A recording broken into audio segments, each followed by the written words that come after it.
সত্যিকার ভালো স্ত্রীর জীবনের সবচাইতে দামি সম্পদের নাম হচ্ছে তার স্বামী। মাকে, বাবাকে, পরিবারকে সব কিছু ছেড়ে ওই স্বামী নামক শব্দটাকে খুশি করার জন্য সবকিছু ছেড়ে অচেনা এক পরিবারের মধ্যে চলে আসে। সুবহানাল্লাহ। আসে তো আসে, খুব অবাক লাগে, আবার মানাইও নেই, একদম ম্যাচিং হয়ে যায়। যেখানে যাই সেই রকম একটা মেন্টালিটি আল্লাহ পাক তাদেরকে দান করেছেন ম্যাচিং হয়ে যাওয়ার জন্য। একজন সত্যিকার ভালো বউ তার জীবনের সবচেয়ে বড় নিয়ামত মনে করে দুনিয়ার তার স্বামীকে।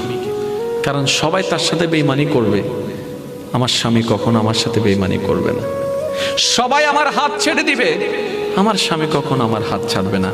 এখানে যারা বিবাহিতরা আছেন, আমি ছোট্ট মানুষ হিসেবে শ্রদ্ধার সাথে একটা কথা বলি।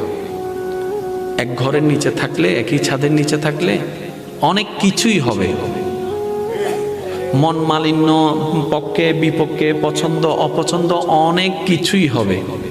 এগুলাকে ফোকাস দিয়েন না, ডিভোর্সে যায়েন না। কারণ ডিভোর্স করে যেখানে যাবেন সেখানে যে মহাসুখ পাবেন এরকম কোনো গ্যারান্টি নাই। যেখানে আছেন থাকুন, আল্লাহর রহমতের আশা করুন।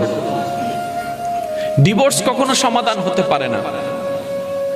স্বামীর কাজ হচ্ছে স্ত্রীদেরকে মায়া প্রদর্শন করা, মহাব্বত প্রদর্শন করা, কেয়ারিং পছন্দ করা, কেয়ারিং প্রদর্শন করা।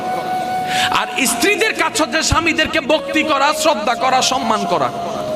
দুইজনের পক্ষ থেকে যখন এই ইসলামের নিয়ম দুইটা চলে আসবে, অশান্তির সংসার অশান্তির হয়ে যাবে। সুবহানাল্লাহ।